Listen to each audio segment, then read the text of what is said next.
अब जब हमने अपने कर्नल्स को हार्डवेयर डेडलॉक्स और बैरियर डाइवर्जेंस के साइलेंट खतरों से सेफ कर लिया है, तो अब समय आ गया है कि हम अपना ध्यान हर क्यूडा इंजीनियर के अल्टीमेट गोल यानी रॉ अनअडल्ट्रेटेड थ्रूपुट पर लगाएं। अगर आप चैप्टर 18.3 को याद करें, जब हमने SIMD, single instruction, multiple data, intrinsic operations जैसे AVX 512 और SSI का यूज करके CPU कोड को ऑप्टिमाइज किया था, तो आपको एक कोर प्रिंसिपल याद होगा। डेटा को वाइड चंक्स में प्रोसेस करना इंडिविजुअल स्केलर वैल्यूज पर काम करने की तुलना में ड्रामेटिकली बेहतर परफॉर्म करता है। CPU पर एक शॉट में फ्लोट्स से भरे 512 बिट रजिस्टर को फेच करने से हम वेक्टर यूनिट स्टारवेशन को बाईपास कर पाते हैं और साइकिल एफिशिएंसी को मैक्सिमाइज कर पाते हैं। गेस कीजिए क्या मॉडर्न GPU आर्किटेक्चर्स भी बिल्कुल इसी फंडामेंटल फिलॉसफी पर काम करते हैं। वैसे तो GPU एक साथ हजारों थ्रेड्स को एग्जीक्यूट करने के लिए फेमस हैं, लेकिन इंडिविजुअल थ्रेड्स अक्सर इंस्ट्रक्शन ओवरहेड की वजह से धीमे हो जाते हैं। जब एक थ्रेड चार अलग अलग 32 bit float memory reads issue करता है, तो हार्डवेयर के इंस्ट्रक्शन शेड्यूलर को उन इंस्ट्रक्शंस को फेच, डिकोड और एग्जीक्यूशन यूनिट्स में डिस्पैच करने के लिए 4 गुना ज्यादा काम करना पड़ता है। इस सेक्शन में हम सीखने जा रहे हैं कि वेक्टराइज्ड ग्लोबल मेमोरी ट्रांसफर्स का यूज करके GPU के मेमोरी कंट्रोलर्स से सीधे कैसे बात की जाए। फ्लोट 4 और इंट 4 जैसे बिल्ट इन वेक्टर टाइप्स का यूज करके हम कंपाइलर को native 128 bit memory instructions ALDG.128 और STG.128 जनरेट करने के लिए कह सकते हैं। यह सिंगल टेक्निक आपके मेमोरी पाइपलाइन सैचुरेशन को तुरंत बूस्ट कर सकती है, इंस्ट्रक्शन इश्यूएंस बॉटलनेक को कम कर सकती है और आपके कर्नल्स को GPU मेमोरी बैंडविड्थ की फिजिकल लिमिट्स के बहुत करीब ला सकती है। Section break, the anatomy of scalar versus वेक्टराइज्ड memory access. यह समझने के लिए कि मेमोरी ट्रांसफर्स को वेक्टराइज करना क्यों जरूरी है, हमें यह देखना होगा कि GPU हार्डवेयर मेमोरी इंस्ट्रक्शंस को कैसे प्रोसेस करता है। जब आप स्टैंडर्ड C++ क्यूडा कोड लिखते हैं जो स्केलर वैल्यूज के एरेज पर काम करता है, जैसे फ्लोट स्टार, इंट स्टार, तो NVCC कंपाइलर आपके स्केलर असाइनमेंट्स को 32 बिट लोड और स्टोर इंस्ट्रक्शंस में ट्रांसलेट कर देता है। इस standard scalar array doubling kernel को देखिए। यह कूडा कर्नेल डेमोन्स्ट्रेट करता है कि ग्राफिक्स प्रोसेसिंग यूनिट पर पैरेलल एलिमेंट वाइज मल्टीप्लिकेशन कैसे करते हैं। इसका लॉजिक थ्रेड इंडेक्सिंग का यूज करके इनपुट एरे के हर एलिमेंट को एक यूनिक वर्कर असाइन करता है। यह इंश्योर करता है कि वर्कर डेटा सेट की बाउंड्रीज से बाहर न जाए और आउटपुट एरे में रिजल्ट लिखने से पहले हर फ्लोटिंग पॉइंट वैल्यू को 2 से मल्टीप्लाई करता है। जब इसे PTX यानी पैरेलल थ्रेड एग्जीक्यूशन असेंबली और इसके बाद SAS यानी स्ट्रीमिंग असेंबलर में कंपाइल किया जाता है, तो हर थ्रेड एक स्केलर 32 बिट लोड इश्यू करता है जो PTX में ALD.global.f32 या SAS में ALDG88SYS होता है। अब एक अल्टरनेटिव अप्रोच इमेजिन कीजिए जहां हर थ्रेड सिर्फ 1 के बजाय 4 फ्लोट एलिमेंट्स को प्रोसेस करने के लिए रिस्पॉन्सिबल होता है। Approach A4 unrolled scalar loads. यह कूडा ग्राफिक्स प्रोसेसिंग यूनिट कर्नल एक फ्लोटिंग पॉइंट एरे की वैल्यूज को डबल कर देता है। यह हर थ्रेड से 4 कॉन्जिक्यूटिव डेटा पॉइंट्स लोड कराकर हर एक को 2 से मल्टीप्लाई करके और रिजल्ट्स को वापस मेमोरी में राइट करके प्रोसेस को ऑप्टिमाइज करता है, जिससे लूप ओवरहेड को रिड्यूस करने और मेमोरी एक्सेस एफिशिएंसी को इंप्रूव करने के लिए ऑपरेशन अनरोल हो जाता है। अप्रोच ए में कंपाइलर पर थ्रेड 4 डिस्टिंक्ट लोड इंस्ट्रक्शंस और 4 डिस्टिंक्ट स्टोर इंस्ट्रक्शंस जनरेट करता है। 32 थ्रेड्स के एक वार्प के लिए स्ट्रीमिंग मल्टीप्रोसेसर यानी ASM पर वार्प शेड्यूलर को यह इश्यू करना होगा। 32 threads times 4 load instructions equals 128 individual scalar instruction dispatches. हर इंस्ट्रक्शन को ASM पाइपलाइन से गुजरना होगा। Warp scheduler instruction issue slots को कंज्यूम करना होगा और वार्प के इंस्ट्रक्शन कैशे यानी I कैशे में जगह ऑक्यूपाई करनी होगी। भले ही मेमोरी एक्सेस कॉन्टिगुअस हो सकते हैं, फिर भी वार्प उन ट्रांसफर्स को किक ऑफ करने के लिए सिर्फ कंट्रोल इंस्ट्रक्शंस इश्यू करने में ही अपने वैल्यूएबल साइकिल स्पेंड कर देता है। अप्रोच भी सिंगल वेक्टराइज्ड 128 बिट लोड। अब देखिए क्या होता है जब हम NVCC को बताते हैं कि हमारा डेटा कूडा के बिल्ट इन फ्लोट 4 टाइप का यूज करके एक 128 बिट पैक्ड वेक्टर को रिप्रेजेंट करता है। यह कूडा कर्नल डेमोन्स्ट्रेट करता है कि GPU पर वेक्टराइज्ड मेमोरी ऑपरेशंस कैसे परफॉर्म किए जाते हैं। यह पैरेलल में एलिमेंट्स को प्रोसेस करने के लिए एक यूनिक थ्रेड इंडेक्स कैलकुलेट करता है। एरे बाउंड्स के अंदर हर थ्रेड के लिए यह एक सिंगल स्टेप में ग्लोबल मेमोरी से एक 4 component floating point vector load करता है। इसकी 4 वैल्यूज में से हर एक को डबल करता है और फिर मेमोरी बैंडविड्थ को ऑप्टिमाइज करने के लिए अपडेटेड वेक्टर को दूसरे सिंगल स्टेप में वापस डेस्टिनेशन मेमोरी में राइट करता है। क्योंकि फ्लोट 4 एक नेटिव कूडा स्ट्रक्चर है जिसके मेमोरी में कॉन्टिग्युअसली अरेंज्ड 432 बिट फ्लोट्स कंटेन करने की गारंटी होती है, इसलिए एनवीसीसी इस कोड को एक सिंगल 128 वेक्टर लोड इंस्ट्रक्शन में ऑप्टिमाइज कर देता है। ये कंपाइलेशन आउटपुट जीपीयू असेंबली में एक वेक्टर मेमोरी लोड इंस्ट्रक्शन को डेमोन्स्ट्रेट करता है, जो दिखाता है कि कैसे मॉडर्न ग्राफिक्स हार्डवेयर आर्किटेक्चर्स पर ग्लोबल मेमोरी से रजिस्टर्स में एक 128 बिट फ्लोटिंग पॉइंट वैल्यू को रिट्रीव किया जाता है। हार्डवेयर ओवरहेड में डिफरेंस देखिए। यह डायग्राम जीपीयू मेमोरी एक्सेस के 2 मेथड्स को कंपेयर करता है। फर्स्ट मेथड एक स्केलर अप्रोच है, जहां वार्प शेड्यूलर मेमोरी पाइपलाइन को 44 separate 32 bit load instructions one after अंदर इशू करता है। सेकंड मेथड एक वेक्टराइज्ड अप्रोच है, जहां वार्प शेड्यूलर मेमोरी पाइपलाइन को एक single 128 bit load instruction issue करता है, जो एफिशिएंसी इंप्रूव करने के लिए एक सिंगल ऑपरेशन में पर थ्रेड 16 बाइट्स ट्रांसफर करता है। फ्लोट 4 पर स्विच करके हमने डेटा फेचिंग के लिए इंस्ट्रक्शन काउंट को 75% कम कर दिया है।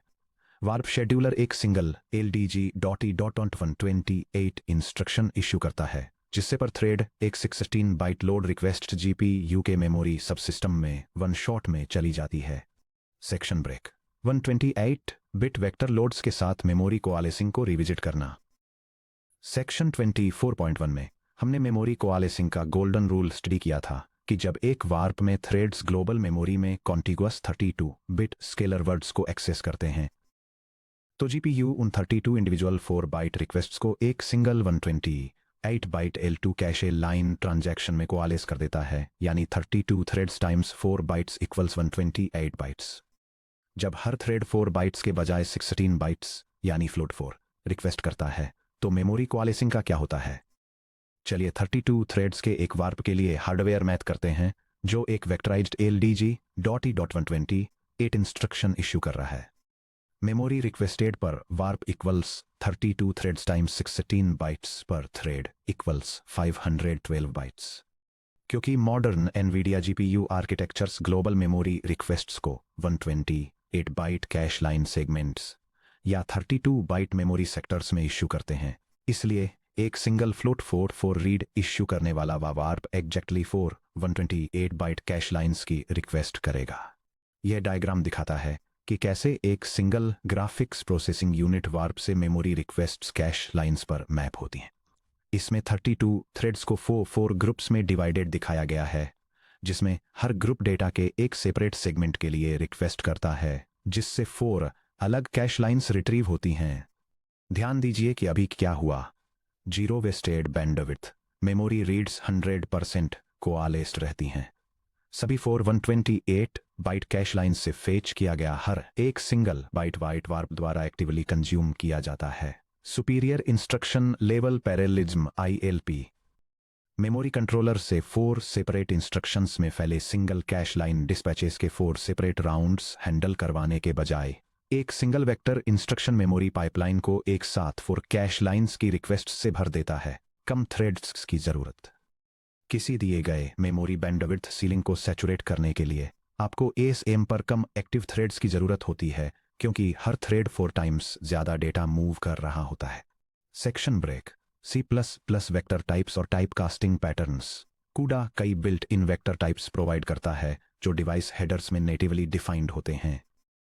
यह टेबल कई बिल्ट इन टाइप्स के लिए कंपोनेंट्स, टोटल साइज और अलाइनमेंट रिक्वायरमेंट्स को आउटलाइन करती है। फ्लोट 2 और इंट 2 टाइप्स के लिए, जिसमें X और Y कंपोनेंट्स होते हैं, टोटल साइज 8 बाइट्स यानी 64 बिट्स होता है, जिसके लिए 8 बाइट अलाइनमेंट की जरूरत होती है। फ्लोट 4 और इंट 4 टाइप्स में X, Y, Z और W कंपोनेंट्स शामिल होते हैं, जिससे साइज डबल होकर 16 बाइट्स यानी 128 बिट्स हो जाता है, और इसके लिए 16 बाइट अलाइनमेंट की जरूरत होती है। इसी तरह डबल 2 और अनसाइंड लॉन्ग 2 टाइप्स दोनों में X और Y कंपोनेंट्स होते हैं, लेकिन इनका साइज बड़ा होता है, जो कि 16 बाइट्स यानी 128 बिट्स है, जिसके लिए 16 बाइट अलाइनमेंट की जरूरत होती है।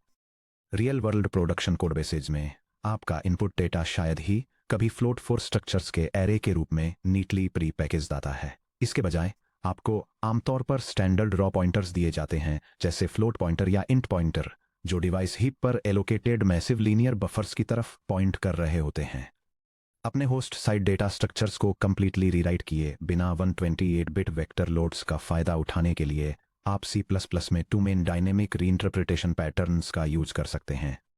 Pattern 1 dynamic reinterpretation via reinterpret cast. अगर आपके पास एक लीनियर फ्लोट एरे है जहां टोटल एलिमेंट काउंट n4 से डिविजिबल है, तो आप स्केलर पॉइंटर को कॉन्स्ट फ्लोट 4 या फ्लोट 4 के पॉइंटर के रूप में सेफली रीइंटरप्रेट कर सकते हैं। यह क्यूडा कर्नल डेमोन्स्ट्रेट करता है कि ग्राफिक्स प्रोसेसिंग यूनिट पर वेक्टराइज्ड ऑपरेशंस कैसे परफॉर्म किए जाते हैं। यह इनपुट और आउटपुट फ्लोटिंग पॉइंट पॉइंटर्स को 128 वेक्टर टाइप्स में कास्ट करता है, जिससे हर थ्रेड एक साथ 4 फ्लोटिंग पॉइंट नंबर्स लोड कर सकता है। इसके बाद कर्नल वेक्टर के हर कंपोनेंट को पाई से मल्टीप्लाई करता है और एक सिंगल वेक्टराइज्ड स्टोर इंस्ट्रक्शन का यूज करके रिजल्ट्स को वापस मेमोरी में राइट करता है। पैटर्न 2 स्ट्रक्ट पैकिंग विद अलाइनाइजर 16। क्या होगा अगर आप कस्टम C++ स्ट्रक्चर्स के साथ काम कर रहे हैं जो मल्टीपल प्रॉपर्टीज को एक साथ बंडल करते हैं? अगर आप एक कस्टम C++ स्ट्रक्ट डिफाइन करते हैं और चाहते हैं कि ANVCC कंपाइलर इसे एक सिंगल 128 बिट इंस्ट्रक्शन का यूज करके ऑटोमेटिकली लोड करे, तो आपको स्टैंडर्ड C++ अलाइनाइजर स्पेसिफायर का यूज करके एक्सप्लिसिटली 16 बाइट अलाइनमेंट एनफोर्स करना होगा। ये GPU parallel programming example demonstrate करता है कि एक कस्टम डेटा स्ट्रक्चर को एक 16 बाइट बाउंड्री पर अलाइन करके मेमोरी एक्सेस को कैसे ऑप्टिमाइज किया जाए। यह लॉजिक एक ग्राफिक्स प्रोसेसिंग यूनिट पर रन करता है जहां मल्टीपल थ्रेड्स पैरेलल में पार्टिकल्स को प्रोसेस करते हैं। हर thread one single particle data को वन मेमोरी रीड इंस्ट्रक्शन में लोड करता है, उसके स्पेशियल कोऑर्डिनेट्स को अपडेट करता है और हाई मेमोरी थ्रूपुट एंश्योर करने के लिए मॉडिफाइड डेटा को वन सिंगल राइट इंस्ट्रक्शन में वापस मेमोरी में राइट करता है। अगर आप ऊपर दी गई स्ट्रक्चर डेफिनेशन से अलाइनाइजर 16 को हटा देते हैं, तो C++ कंपाइलर स्ट्रक्चर को एक 4 बाइट बाउंड्री पर अलाइन कर सकता है। इसके रिजल्ट के रूप में NVCC C4 separate 32 bit load instructions generate करने पर वापस चला जाएगा, जिससे वेक्टराइजेशन ऑप्टिमाइजेशन पूरी तरह बर्बाद हो जाएगा। Section break. The ironclad rule strict 16 byte memory alignment. Vectorized loads सुनने में मैजिक की तरह लगते हैं, लेकिन वे एक फंडामेंटल हार्डवेयर रिक्वायरमेंट के साथ आते हैं जो कि स्ट्रिक्ट एड्रेस अलाइनमेंट है। वेक्टराइज्ड एक्सेस का गोल्डन रूल किसी भी मेमोरी एड्रेस को जो 128 बिट वेक्टर इंस्ट्रक्शन ALDG.128 या STGG.1228 को पास किया गया है, उसे 16 बाइट बाउंड्री पर अलाइन होना ही चाहिए। इंटीजर अरिथमेटिक के टर्म्स में एड्रेस %16 = 0 होना चाहिए। यह समझने के लिए कि यह रेस्ट्रिक्शन क्यों है, हमें GPU के मेमोरी इंटरफेस के अंदर फिजिकल बस लाइंस को एग्जामिन करना होगा। Hardware memory controllers natural word alignments में मेमोरी को एक्सेस करने के लिए वायर्ड होते हैं। एक 128 bit 16 byte load unit expect करता है कि starting address bits A0, A1, A2 और A30 हों। यह इलस्ट्रेशन उनके बाइनरी रिप्रेजेंटेशंस का यूज करके एक वैलिड एड्रेस और इनवैलिड एड्रेस को कंपेयर करके मेमोरी अलाइनमेंट के कॉन्सेप्ट को एक्सप्लेन करता है। यह डेमोन्स्ट्रेट करता है कि प्रॉपर अलाइनमेंट के लिए बाइनरी एड्रेस की लीस्ट सिग्निफिकेंट बिट्स सभी 0 होनी चाहिए, जबकि कोई भी दूसरी वैल्यू एक अनअलाइंड एड्रेस को इंडिकेट करती है। क्या होगा अगर आप अलाइनमेंट को वॉयलेट करते हैं? अगर कोई थ्रेड एक ऐसे एड्रेस पर 128 बिट वेक्टर इंस्ट्रक्शन को एग्जीक्यूट करने की कोशिश करता है जो 16 से डिविजिबल नहीं है, तो आपकी GPU आर्किटेक्चर के हिसाब से 2 खराब चीजों में से कोई वन चीज होगी। Hardware misaligned address fault, kernel crash, पुराने या स्ट्रिक्ट आर्किटेक्चर्स पर ASM तुरंत इलीगल इंस्ट्रक्शन को ट्रैप कर लेगा और एक unrecoverable run time exception throw करेगा। CUDA error, illegal address, misaligned address, आपका एप्लीकेशन तुरंत क्रैश हो जाता है। इंस्ट्रक्शन स्प्लिटिंग पेनल्टी, नए मॉडर्न आर्किटेक्चर्स पर जो मिसअलाइंड एक्सेस हार्डवेयर फॉलबैक इंजनों से लेस हैं। हार्डवेयर डिटेक्ट करता है कि एड्रेस एक 16 बाइट बाउंड्री को क्रॉस करता है। क्रैश को रोकने के लिए ये बैकग्राउंड में आपके सिंगल 128 बिट इंस्ट्रक्शन को चुपचाप मल्टीपल छोटे स्केलर लोड्स में स्प्लिट कर देता है। आप वेक्टराइजेशन के सभी परफॉर्मेंस बेनिफिट्स खो देते हैं और एग्जीक्यूशन लेटेंसी आसमान छूने लगती है। अपने प्रोग्राम्स में 16 बाइट अलाइनमेंट की गारंटी कैसे दें? फॉर्चुनेटली, कूडा अलाइनमेंट सेफ्टी को आसान बना देता है अगर आप इन रूल्स को फॉलो करते हैं। रूल ए बेस पॉइंटर्स के लिए कूडा मैलॉक पर भरोसा करें। आपके होस्ट कोड में कूडा मैलॉक के कॉल्स कूडा ड्राइवर रन टाइम द्वारा गारंटीड होते हैं कि वे कम से कम 256 बाइट्स पर अलाइंड बेस पॉइंटर्स रिटर्न करेंगे। यह फ्लोट 4, इंट 4, डबल 2 और कस्टम अलाइन एज 16 स्ट्रक्ट्स के लिए 16 बाइट की रिक्वायरमेंट को आसानी से पूरा करता है। Rule B arbitrary pointer offsets से सावधान रहें। खतरा तब पैदा होता है जब आप किसी कर्नेल या होस्ट लॉन्च कॉन्फ़िगरेशन के अंदर मैन्युअल रूप से एक पॉइंटर को ऑफसेट करते हैं।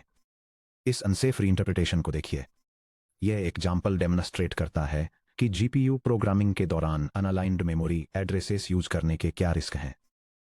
यह दिखाता है कि कैसे डिवाइस मेमोरी एलोकेट करने और फिर पॉइंटर को एक और नंबर ऑफ बाइट्स से शिफ्ट करने से अलाइनमेंट रिक्वायरमेंट्स ब्रेक हो जाती हैं, जिसकी वजह से वेक्टराइज्ड ऑपरेशंस को एग्जीक्यूट करते गंभीर परफॉर्मेंस पेनल्टीज या रन टाइम क्रैशेस हो सकते हैं। एरेज को स्लाइस करते समय अनअलाइंड एक्सेस से बचने के लिए हमेशा यह सुनिश्चित करें कि वेक्टराइज्ड कर्नेल्स को पास किए गए एरे ऑफसेट इंडेक्स 4 के मल्टीपल्स हों, जैसे कि ऑफसेट 4 टाइम्स के बराबर है। अगर आपके डेटा सेट का साइज इन 4 का मल्टीपल नहीं है तो एक पील्ड लूप स्ट्रेटेजी का यूज करें। डेटा की मेन बॉडी को फ्लोट 4 वेक्टर लोड्स का यूज करके प्रोसेस करें और बचे हुए ट्रेलिंग एलिमेंट्स यानी 1, 2 या 3 फ्लोट्स को एक स्टैंडर्ड स्केलर फॉलबैक लूप का यूज करके हैंडल करें। Section break, connecting the dots, register pressure और ऑक्यूपेंसी। इससे पहले कि हम एक फुल बेंचमार्क कर्नेल लिखें, हमें एक इंपॉर्टेंट ट्रेड ऑफ को एड्रेस करना होगा जो सीधे चैप्टर 22.2 यानी रजिस्टर यूटिलाइजेशन और ऑक्यूपेंसी से जुड़ता है। जब कोई थ्रेड एक scalar load float val equals d in index execute करता है तो ये 132 बिट हार्डवेयर रजिस्टर का यूज करता है। जब कोई थ्रेड एक vector load float 4 val equals d in index execute करता है तो ये instantly 432 bit hardware registers consume करता है, जो हैं val.x, val.yy, val.z और val.w। यह कॉन्सेप्चुअल डायग्राम स्केलर और वेक्टराइज्ड प्रोसेसिंग के बीच के डिफरेंस को दिखाता है, जिसमें यह दर्शाया गया है कि कैसे एक स्केलर थ्रेड एक सिंगल रजिस्टर को यूटिलाइज करता है, जबकि एक वेक्टराइज्ड थ्रेड पैरेलल एग्जीक्यूशन के लिए एक साथ मल्टीपल डेटा एलिमेंट्स को हैंडल करने के लिए मल्टीपल रजिस्टर्स का यूज करता है। हार्डवेयर ऑक्यूपेंसी के लिए इसका क्या मतलब है? जैसा कि हमने चैप्टर 22 में सीखा था, हर एसएम में एक फिक्स्ड फाइनाइट रजिस्टर फाइल होती है जो टिपिकली 64 के 32 बिट रजिस्टर्स पर एसएम होती है। अगर आपके कर्नेल को पर थ्रेड बहुत ज्यादा नंबर में रजिस्टर्स की जरूरत होती है तो वार्प शेड्यूलर एसएम पर कम कॉन्करेंट एक्टिव वार्प्स लॉन्च करने के लिए मजबूर हो जाएगा, जिससे ओवरऑल हार्डवेयर ऑक्यूपेंसी कम हो जाएगी। हालांकि मेमोरी बाउंड कर्नेल्स में जैसे array scaling, element wise operations, copy या रिडक्शन में वेक्टराइजेशन ऑलमोस्ट हमेशा हाई ऑक्यूपेंसी के मुकाबले जीत जाता है। ऐसा क्यों है? क्योंकि 128 बिट वेक्टर लोड्स इशू करने से memory pipeline high throughput requests के साथ पूरी तरह से सैचुरेटेड रहती है। आपको मेमोरी लेटेंसी हाइड करने के लिए 64 एक्टिव वार्प्स की जरूरत नहीं है। हर एक्टिव वार्प पर इंस्ट्रक्शन 512 बाइट्स पुल कर रहा हो। Section break, complete hands on implementation, scalar versus vectorized transfers. चलिए थ्योरी को प्रैक्टिकल में बदलते हैं। नीचे एक complete production ready CUDA program है जो डेमोन्स्ट्रेट करता है कि कैसे एक वेक्टराइज्ड 128 बिट मेमोरी कर्नेल को इम्प्लीमेंट किया जाए और पॉइंटर रीइंटरप्रिटेशन का यूज करके आर्बिट्रेरी डेटा सेट साइजेस को क्लीनली हैंडल किया जाए। यह C++ program 2 graphics processing unit kernels को कंपेयर करके कूडा मेमोरी बैंडविड्थ परफॉर्मेंस को बेंचमार्क करता है, जो फ्लोटिंग पॉइंट नंबर्स के एक एरे को स्केल करते हैं। First kernel standard scalar memory transfers का यूज करता है, जो पर थ्रेड 1 एलिमेंट को प्रोसेस करता है, जबकि second kernel 120 bit vector loads और स्टोर्स का यूज करके पर थ्रेड 4 एलिमेंट्स को प्रोसेस करने के लिए वेक्टराइज्ड मेमोरी ट्रांसफर्स का यूज करता है। यह प्रोग्राम होस्ट और डिवाइस पर मेमोरी एलोकेट करता है, इनपुट डेटा को डिवाइस पर कॉपी करता है, वार्म अप फेजेस के साथ दोनों कर्नल्स को रन करता है, जीपीयू इवेंट्स का यूज करके उनके एग्जीक्यूशन टाइम्स को मेजर करता है, परफॉर्मेंस स्पीड अप फैक्टर को प्रिंट करता है और एलोकेटेड रिसोर्सेज को क्लीन अप करता है। कंपाइलिंग और इंस्पेक्टिंग PTX आउटपुट इस बेंचमार्क को कंपाइल करने और जनरेटेड PTX असेंबली कोड को इंस्पेक्ट करने के लिए, जिससे यह प्रूव हो सके कि वेक्टर इंस्ट्रक्शंस इशू हो रहे हैं। अपने लिनक्स टर्मिनल में फॉलोइंग कमांड्स एग्जीक्यूट करें। ये कमांड लाइन इंस्ट्रक्शंस का sequence modern graphics processing unit के लिए ऑप्टिमाइजेशन सेटिंग्स के साथ क्यूडा सोर्स फोर्स फाइल को कंपाइल करने और मेमोरी बैंडविड्थ परफॉर्मेंस को मेजर करने के लिए रिजल्टिंग एप्लीकेशन को रन करने और वेक्टराइज्ड इंस्ट्रक्शंस की प्रेजेंस को वेरीफाई करने के लिए इंटरमीडिएट असेंबली कोड जनरेट करने की प्रोसेस को डिटेल में समझाता है। अगर आप एक टेक्स्ट एडिटर में वेक्टराइज्ड अंडरस्कोर बैंडविड्थ डॉट ptx को ओपन करते हैं और वेक्टराइज्ड स्केल कर्नेल के लिए सर्च करते हैं तो आपको NVCC कंपाइलर द्वारा जनरेटेड स्मोकिंग गन इंस्ट्रक्शन मिल जाएगा। ये असेंबली इंस्ट्रक्शन डेमोन्स्ट्रेट करता है कि एक वेक्टर स्केलिंग ऑपरेशन के दौरान डेटा ट्रांसफर को ऑप्टिमाइज करने के लिए ग्लोबल GPU मेमोरी से रजिस्टर्स में 432 बिट फ्लोटिंग पॉइंट नंबर्स का वेक्टराइज्ड लोड कैसे परफॉर्म किया जाता है। PTX की वह single line ld.global.v4.f32 hardware proof है। ये GPU के ASM को सिग्नल देती है कि एक सिंगल 128 बिट मेमोरी ट्रांजैक्शन में 4 फ्लोट्स को एक फेच किया जाना है। Section break.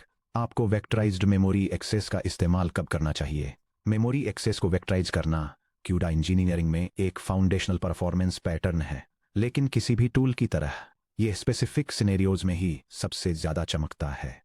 वेक्टराइजेशन के लिए ideal candidates memory bound kernels जैसे element wise array math, memory copies, data type conversions, array scaling, custom matrix transpose kernels और stream benchmarks. Contiguous state buffers जैसे मैट्रिक्स मल्टीप्लिकेशन या कन्वॉल्यूशन स्टेप्स से पहले global memory से shared memory blocks में data load करना। Structured data interfaces जैसे standard 3D या 4D स्पेशियल पॉइंट्स, X, वेड, W, RGBA इमेज पिक्सल्स या कॉम्प्लेक्स नंबर पेयर्स 2 पर ऑपरेट करने वाले कर्नल्स। जब वेक्टराइजेशन शायद मदद न करे। Compute bound head heavy colonel's जैसे अगर आपका कर्नल लोड किए गए हर बाइट के लिए hundreds of floating point math operations perform करता है। उदाहरण के लिए डेंस मैट्रिक्स मल्टीप्लिकेशन या डीप न्यूरल नेटवर्क कन्वॉल्यूशंस, तो एग्जीक्यूशन पाइपलाइन टेंसर कोर्स या FP32 मैथ यूनिट्स से बॉटलनेक होती है, मेमोरी डिस्पैचेस से नहीं। अनस्ट्राइडेड या रैंडम एक्सेस पैटर्न्स जैसे अगर थ्रेड्स इनडायरेक्ट एरे लुकअप्स इन इंडाइसेज TID परफॉर्म करते हैं तो आपके रीड्स नॉन कंटिगुअस होते हैं। आप नॉन कंटिगुअस एड्रेसेस को एक सिंगल फ्लोट 4 वेक्टर लोड में सेफली पैक नहीं कर सकते। Section break. Architectural comparison matrix. आइए standard scalar memory access versus वेक्टराइज्ड memory transfers के हार्डवेयर मैट्रिक्स को कंपेयर करते हैं। यह टेबल अलग अलग फीचर्स के साथ स्टैंडर्ड स्केलर फ्लोट मैट्रिक्स को वेक्टराइज्ड 128 बिट फ्लोट 4 मैट्रिक्स से कंपेयर करती है। इश्यू की गई इंस्ट्रक्शन के लिए standard scalar 32 bit load LDG.T.32 use करता है, जबकि vectorized version 128 bit load LDG.T.128 use करता है। पर थ्रेड लोड होने वाले बाइट्स स्टैंडर्ड स्केलर के 4 बाइट्स से बढ़कर वेक्टराइज्ड फॉर्मेट में 16 बाइट्स हो जाते हैं, जबकि पर वार्प इंस्ट्रक्शन लोड होने वाले बाइट्स 128 बाइट्स से बढ़कर 512 बाइट्स हो जाते हैं। इंस्ट्रक्शन इश्यू ओवरहेड को देखें तो स्टैंडर्ड स्केलर 100% पर बेसलाइन को रिप्रेजेंट करता है, जबकि वेक्टराइज्ड फॉर्मेट इस ओवरहेड को 75% तक कम कर देता है। एड्रेस अलाइनमेंट के लिए स्टैंडर्ड स्केलर को एक 4 बाइट बाउंड्री की जरूरत होती है जहां एड्रेस मॉड्यूलो 4 = 0 हो। इसके कंपैरिजन में वेक्टराइज्ड फॉर्मेट को एक 16 बाइट बाउंड्री की जरूरत होती है जहां एड्रेस मॉड्यूलो 16 = 0 हो। पर load register usage standard scaler के लिए 1 रजिस्टर पर थ्रेड से बढ़कर वेक्टराइज्ड फॉर्मेट के लिए 4 रजिस्टर्स पर थ्रेड हो जाता है।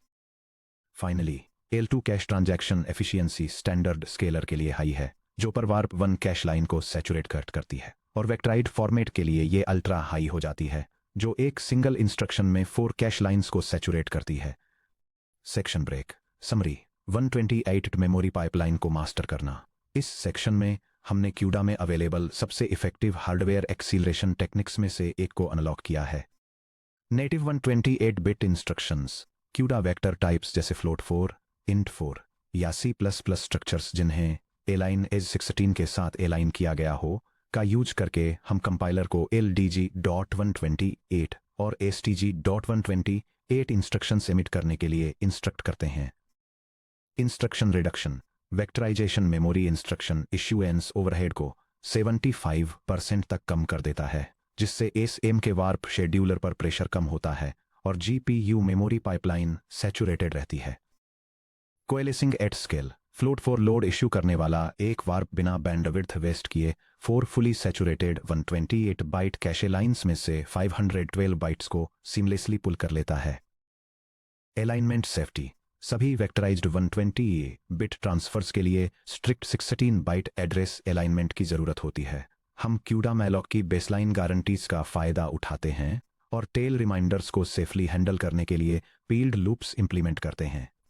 अब जब हम जानते हैं कि मेमोरी कोएलेसिंग और वेक्टराइज्ड डिस्पैचेस का यूज करके मैक्सिमम थ्योरेटिकल हार्डवेयर थ्रूपुट हासिल करने के लिए अपने कर्नल्स को कैसे स्ट्रक्चर करना है, तो हम एक्चुअली ये कैसे प्रूव करें कि हमारा जीपीयू अपनी फिजिकल लिमिट पर चल रहा है।